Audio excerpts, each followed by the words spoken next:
Alrighty, yo, what is going on? It's your boy, Mr. DDG94, back with another reaction video. Today we're going to react to Suge Knight admits to killing Eazy-E. Without further ado, let's get right into it. Suge Knight is the most feared dude in rap history. His Death Row record label dominated the game back in the 90s, and he's been tied to more violence and death in the industry than anyone else. Most rap fans have heard the theories about him getting Tupac and Biggie killed, but a lot of people don't realize that Suge might have actually killed Eazy-E. So today, we're breaking down the story and taking a deep look into whether or not Suge Knight murdered the godfather of gangster rap, Eazy-E. In 2003, Suge Knight went on Jimmy Kimmel Live and did one of the most shocking interviews in rap history. Suge already had a violent reputation, and Kimmel wore a bulletproof vest for the interview as a joke. But according to Suge, you don't need bullets to kill people. He said, technology is so high, right? Right. So if you shoot somebody, you go to jail forever. So the kids, you don't want to go to jail forever, right? So they got this new thing out there. People sell them all the time. They got this stuff they get blood from somebody with AIDS, and then they shoot you with it. Oh, so well, that seems bad. That's a slow death. Yeah. An Eazy-E thing, you know what I mean? Yeah. Oh, no. Okay. Rumors have been flying about Suge being involved with Eazy's death for years, and it seemed like Suge snitched on himself on national TV.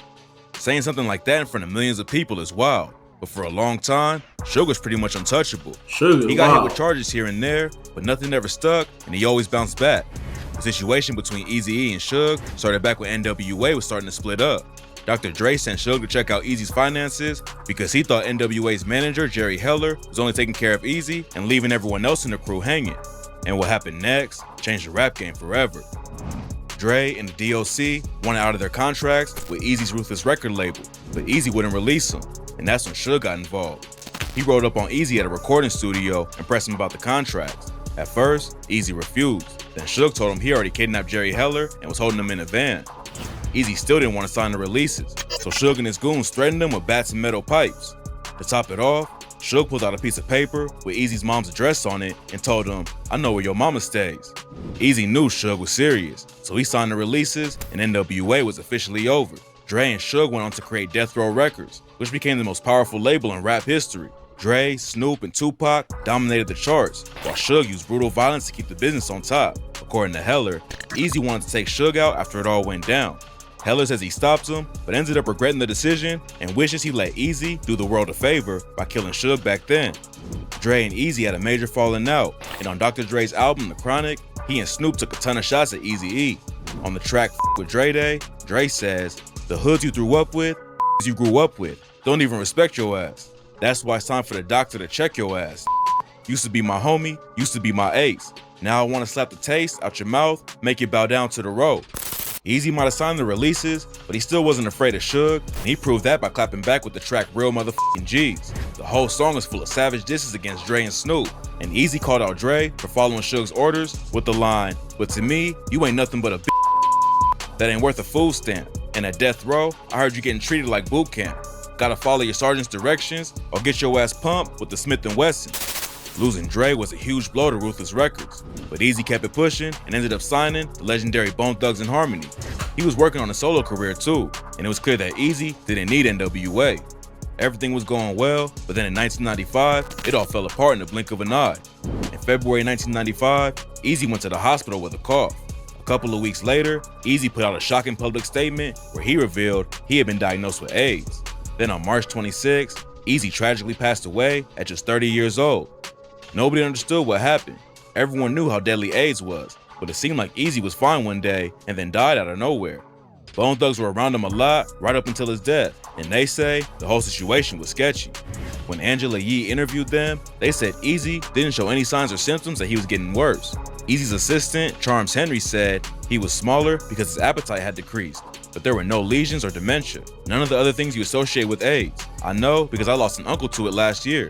A rapper named BG Knockout was cool with Eazy and hopped on his track Real Motherfucking G's back in '93. In 2011, he dropped a track called In My Prime where he said, "The way my big homie went out, he didn't deserve it. They say he died of AIDS, but Eazy was cold murdered. I filtered out all the bullshit in my third iris. Full-blown AIDS, but Tamika ain't got the virus." One of the craziest details about Eazy-E's death is that none of his baby mamas or kids ever tested positive for HIV or AIDS. Eazy was known for being a player, and allegedly had 11 kids with 8 different women, but somehow none of them caught the disease. Jerry Heller told First Fam Radio that something fishy happened to Eazy. He brought up how much money they had and how Magic Johnson was able to get treatment around the same time. But Eazy's situation went left before anything could be done about it. A rapper named Frost also thinks somebody had Eazy taken out. Frost is a legend in the game and was signed to Ruthless Records back in the day. He did an interview for a documentary called For the Record, The Story of Latinos in Hip Hop, and that's when he aired out the whole situation. According to him, Eazy got hurt riding ATVs and somebody stuck him with a tainted needle when he went to get acupuncture. He didn't accuse Suge by name, but he said, I don't want to say that name because it's the devil's name, but you know, another person in rap, if you know your history of rap, calls him a devil. So if you know your history in rap or West Coast rap, you'll know who I'm saying. Eazy's son, Young Eazy, posted a clip of Suge on Kimmel's show and wrote, I've been known my pops was killed. His death never added up to what people have always said. One person close to the situation who doesn't think Suge was involved is Eazy's daughter, Evie. She made a whole documentary about her dad's death, and she says Suge wasn't involved and that people just took the clip from Kimmel and ran with it. Evie also interviewed a doctor named Wilbur Jordan who claims that Eazy infected 2 of his patients with HIV. Eazy not passing the virus on to anyone has been a big part of the murder conspiracy, but according to Dr. Jordan, that isn't even true. There's no proof that Eazy gave Jordan's patients HIV, but it's definitely worth noting. Evie's mom, Tracy Jernigan, says that she doesn't believe Eazy died from AIDS though. Like a lot of people, she thinks everything about his death is suspicious and that him dying so quickly from the virus with no symptoms is sketchy. There's a reason so many people think Suge has something to do with Eazy's death. The rap game has had a lot of savage dudes in the industry over the years, but nobody scared people like Suge. Suge was a big dude and even played 2 NFL games for the LA Rams. Suge was a crazy dude overall and was always ready to use his size or violence to get whatever he wanted. In '87, he was booked on domestic violence charges after he attacked his girlfriend and cut off her ponytail with a knife in the middle of the street. He also caught an attempted murder charge for shooting at a dude while carjacking him. All that happened before he got in the rap game, but after Death Row started, it only got worse. In '95, he pleaded no contest to assaulting 2 rappers at Death Row, and according to sources close to the situation, there were always beatings going down at the office. One time, Suge caught an employee using a studio phone without permission, so he beat the dude up, pointing the gun at him, and made him drink pee out of a bucket. Suge was also allegedly involved with the death of Tupac. According to rumors, Pac wanted out of Death Row, and Suge didn't want anyone else to make money off him. Diddy. So instead of working out another They deal, tryna put it Suge on allegedly Suge. had Pac That ain't taken happening, out. Suge. After Pac died, rumors were flying that Suge was involved, so he Nigga, that allegedly was- had Biggie murdered as a distraction. There's no That concrete was- evidence to prove that that the was rumors Diddy. are true, but tons of people in the industry think Suge had something to do with both murders. And if he was willing to kill his own homie, he wouldn't think twice about killing competition like Eazy. Right now, Suge is serving a 28-year sentence after he ran over 2 dudes and killed one of them when they got into an argument on the set of Straight Outta Compton. Apparently, Suge wasn't a fan of how the movie made him look, so he used his favorite strategy to fix the issue: violence. Suge's brutality actually makes some people think he wasn't involved with Eazy's death. They think that if Suge wanted to kill Eazy, he would have had him shot or beaten to death, not injected with the AIDS virus. Unfortunately, there's no evidence to prove any of the theories, but Suge was definitely capable of taking Eazy out.